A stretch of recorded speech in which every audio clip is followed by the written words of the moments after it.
कभी सोचा है कि सुरक्षा का एक वादा क्या हमेशा हमारी हिफाजत के लिए होता है, या कभी-कभी यही वादा हमारी आजादी की कीमत बन जाता है?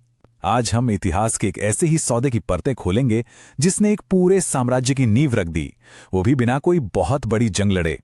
ये सवाल हमें सीधे 18वीं सदी के भारत में ले जाता है, जहां एक बहुत ही चालाक रणनीति बड़े बड़े साम्राज्यों को झुका रही थी। चलिए देखते हैं ये सब कैसे हुआ। तो इस पूरी कहानी को समझने के लिए हम सबसे पहले उस धोखे भरे प्रस्ताव को देखेंगे जिसने सब कुछ बदल दिया। फिर उस संधि को करीब से जानेंगे जो दोस्ती के पर्दे के पीछे असल में नियंत्रण का एक जाल थी।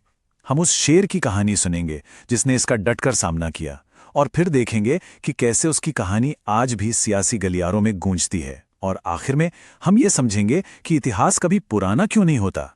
जरा 18वीं सदी के भारत की कल्पना कीजिए, एक ऐसा दौर जहां असली लड़ाइयां तलवारों से कम और कागज पर किए गए समझौतों से ज्यादा लड़ी जा रही थीं। और इन्हीं में से एक समझौता ऐसा था जिसने इतिहास का रुख ही मोड़ कर रख दिया। इस पूरी रणनीति के पीछे जो मास्टरमाइंड था उसका नाम था लॉर्ड वेलेस्ली, जो 1798 में भारत आया था। और उसका सबसे बड़ा हथियार सहायक संधि, एक ऐसा प्रस्ताव जिसे ठुकराना बेहद मुश्किल था पर स्वीकार करना जानलेवा। तो आखिर ये सहायक संधि थी क्या? देखिए, कागज पर तो ये एक सीधा साधा सुरक्षा समझौता लगता था, लेकिन असल में यह ब्रिटिश साम्राज्य के विस्तार का एक बहुत ही शातिर तरीका था। इसमें शासकों को बाहरी खतरों से बचाने का वादा किया जाता था, लेकिन इस सुरक्षा की कीमत थी उनकी अपनी आजादी। ये एक 4 कदमों वाला जाल था। पहले वो दोस्ती का हाथ बढ़ाते थे, फिर एक मिलिट्री अलायंस बनाते थे। इसके बाद उसी सेना के रख रखाव का सारा खर्चा शासक के ऊपर डाल दिया जाता था, और जब शासक वो पैसा नहीं चुका पाता तो उससे उसकी जमीन ही छीन ली जाती थी। नतीजा, पूरा कंट्रोल अंग्रेजों के हाथ में। सोचिए जरा, अपनी ही सेना को भंग करना पड़े, अपने ही दरबार में एक विदेशी अफसर बिठाना पड़े जो हर हरकत पर नजर रखे, और अपने पड़ोसियों से बात करने की भी इजाजत ना हो। यही थी इस संधि की हकीकत। एक तरह से यह आजादी का अंत था। और अगर किसी को इस नीति के इरादों पर थोड़ा भी शक हो तो एक ब्रिटिश लेखक ने खुद इसकी असलियत बयान की थी। उसने लिखा कि ये अपने सहयोगियों को ठीक वैसे ही मोटा करने का सिस्टम था जैसे हम बैलों को मोटा करते हैं, जब तक कि वे निगले जाने के लायक ना हो जाएं। मतलब ये दोस्ती नहीं थी, ये शिकार की तैयारी थी।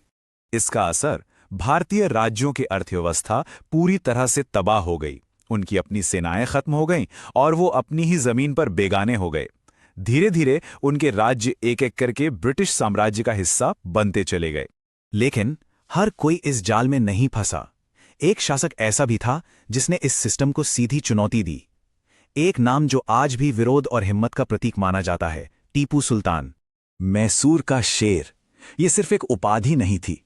टीपू सुल्तान ने अंग्रेजों के बढ़ते कदमों को सीधे तौर पर चुनौती दी और उनकी सहायक संधि को मानने से साफ इनकार कर दिया।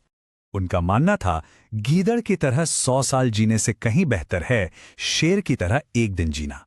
और ये सिर्फ एक कहावत नहीं थी, ये उनके जीने का तरीका था।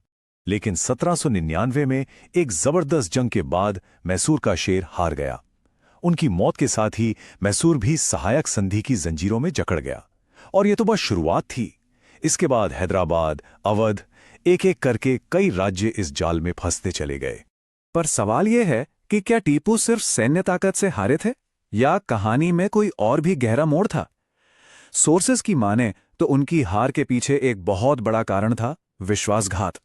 कहा जाता है कि उनके अपने ही एक मंत्री मीर सादिक ने दुश्मनों से हाथ मिला लिया था। और ये जो विश्वासघात की कहानी है, ये यहीं खत्म नहीं होती।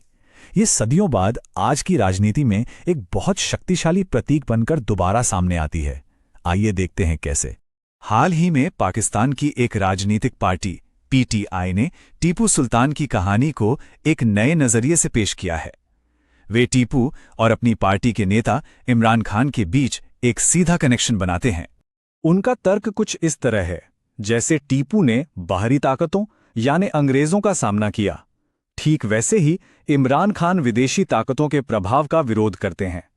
और जैसे टीपू को अंदर से धोखा मिला, वैसे ही इमरान खान भी अपनी सरकार गिरने के पीछे अंदरूनी विश्वासघात का आरोप लगाते हैं। ये एक ही कहानी के दो अलग अलग दौर हैं, संप्रभुता और विश्वासघात की कहानी। तो जब इमरान खान कहते हैं मैं अपनी आखिरी सांस तक लड़ूंगा, तो उनके समर्थक इसे टीपू सुल्तान की उसी हिम्मत भरी आवाज की गूंज के तौर पर देखते हैं, कभी हार ना मानने का जज्बा। यह हमें दिखाता है कि कैसे इतिहास एक बहुत ताकतवर हथियार बन सकता है, एक ऐसा प्रतीक जिसका इस्तेमाल आज के राजनीतिक संघर्षों को एक हीरो की कहानी का रूप देने के लिए किया जाता है। तो ये सब हमें एक बड़े सवाल पर ले आता है, आखिर इतिहास इतना जरूरी क्यों है?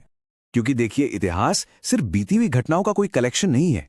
ये एक जिंदा कहानी है जिसे आज भी अपनी पहचान बनाने, अपनी बातों को वजन देने और लोगों को एकजुट करने के लिए इस्तेमाल किया जाता है।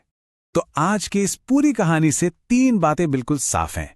पहली, सहायक संधि दोस्ती के नकाब में कंट्रोल करने का एक बेहतरीन मॉडल थी।